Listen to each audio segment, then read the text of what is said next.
Hello everyone, welcome back to my channel. আজকে আমাদের বাড়িতে দোলযাত্রার জন্য ঠাকুরের কাছে বুক লাগানো হবে।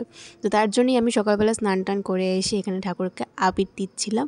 রং খেলতে আমার অনেক ভালো লাগে, তাই ঠাকুর আজকে রং খেলবে, তারপর আমরা রং খেলবো। তার জন্য ঠাকুরকে রং মাখাবো না সেটা কখনো হয় নাকি? তো এখানে আমার বাল্যসভা দেওয়া কমপ্লিট। আর এখানে যা যা ভোগের জন্য মামনি রান্না করছিল, একদিকে চাটনি ছিল, আরেকদিকে আলু ভাজা হচ্ছিল। এরপর বাকি তরকারি রান্নাটা হবে, তো সেটার জন্য রেডি সব কিছু করছিল মামনি। আর এখানে আমি বসে পড়েছিলাম আদা বাটার জন্য। আগে ছোটোবেলায় রান্নাবাটি খেলতাম যখন, তখন অনেক বাটাবাটি করতাম। আর এখানে সত্যি সত্যি আদা বাটতে বসে গেছি। শুধু যে আদাই বেটেছি তা কিন্তু নয়, তার সাথে বেটেছিলাম গরম মশলাও। আর সেইটা বাটতে গিয়ে আমার এমন অবস্থা হয়েছে, গাইস কি বলবো।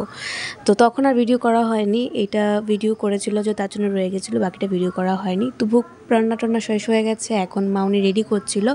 আর এক্ষুনি ঠাকুরের কাছে সব নিবেদন করবে। চলেও এসেছিলো বৌদির সাথে গল্প করতে করতে মাউনি এখানে বুকটুক সাজিয়ে ঠাকুরকে নিবেদনও করে ফেলেছে। তারপরে আমরা সবাই মিলে কীর্তন করেছি ঠাকুরের সামনে, সেটার ভিডিও করতে পারিনি।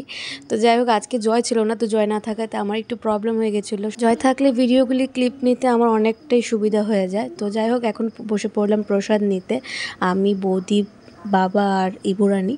তো মা আমাদেরকে প্রসাদ দিচ্ছিল, তারপর প্রসাদ দেওয়া হয়ে গেলে মা বসে যাবে।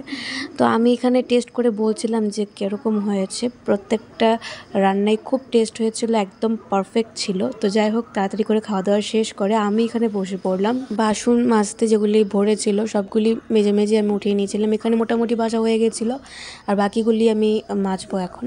তো বাসন মাজা শেষ করে সন্ধ্যা পূজা দিয়ে এখন আমি অনেকটা বোর হচ্ছিলাম, তো ঘুমও পাচ্ছিল। তারপর টিভি দেখেছিলাম, গল্প করেছিলাম। এখন শরীরটা একটু ভালো লাগছিল না, আর ঘুমিয়ে যাওয়ার আগে মাকে টানে টেনে নিয়ে এসেছিলো, বলছিল ভাত খেয়ে নেওয়ার জন্য। ভাত খাবো না বলে আমাকে প্রসাদ দিয়ে দিয়েছিল, আর অল্পই দিয়েছিল, কারণ আমার একটু খেতে ইচ্ছে করছিল না। তো যাই হোক, কিছু না খেয়ে তো ঘুমানো যাবে না, তো আমি এটা কি একটু করে একটা পনির নিয়েছিলাম, তারপর একটু ফুলকপি আলু দিয়ে ঝোল নিয়ে খাওয়া দাওয়া শেষ করে এখন আমি যাচ্ছি ঘুমাতে। আজকে অনেক টায়ার্ড ফিল করেছি। তো আপনাদের সাথে দেখা হচ্ছে একটা নতুন ব্লগে, নতুন সময়। ভালো থাকবে, সুস্থ থাকবে, টাটা।